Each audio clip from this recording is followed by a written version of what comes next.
When a cavity goes deep into your tooth, it's not only inside of the tooth enamel, it's not in the dentin, but now it's into the nerve of a tooth. So you can't fix it with a filling anymore. You need a root canal to save the tooth. So let's watch the process of repairing and saving a damaged or infected tooth with a root canal.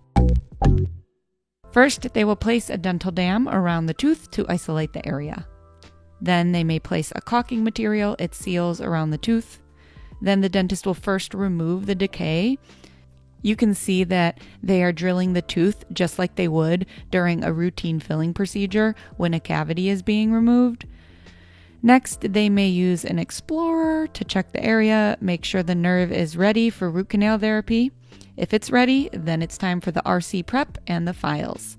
The RC prep helps lubricate the canal so the hand files can go down into the canal.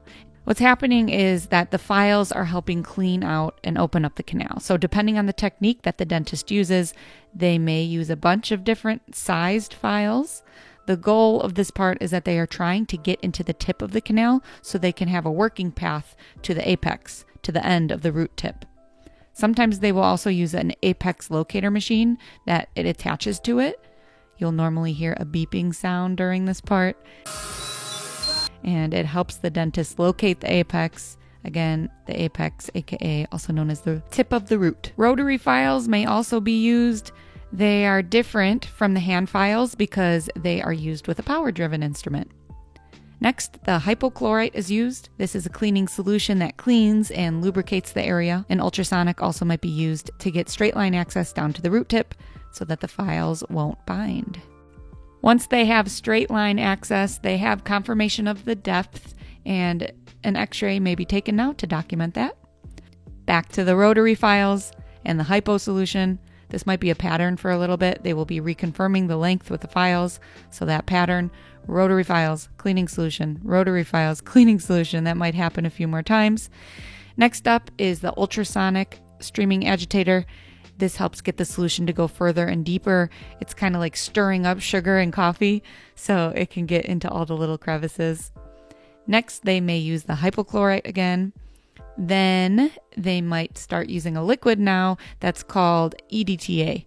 It opens up the pores inside of the canal, the little channels that get blocked up from when they were filing. There's bacteria and the nerve and stuff, so they need to open those up now and clean them out.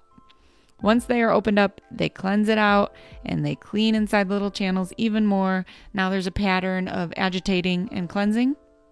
Next, they will use a paper point to dry everything up, sometimes multiple paper points. So basically they just disinfected everything in there and now they are drying it all up to get everything out of there. Then it's finally time to fill it up and seal it up. Gutta percha is a rubber-like material that fills in the canal. Here you can see the gutta percha dipping into sealer.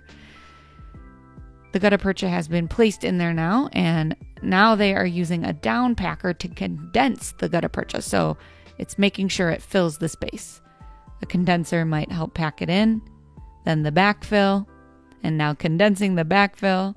And once they are done filling inside of the tooth roots, they will remove the clamp and the dental dam and all the stuff in the patient's mouth. They'll probably take another x-ray, make sure that it's all built up. Some root canals will need 2 appointments to finish and some will need only 1. Afterwards, your tooth will be restored with a permanent filling or a permanent crown, but until then, you'll probably have a temporary filling. I hope this video helped you. Please like and subscribe and turn on your notifications if it did. If you want more teeth talk, you can visit my website, teethtalkgirl.com, or hang out with me on Instagram @teethtalkgirl. Peace, love, and teeth.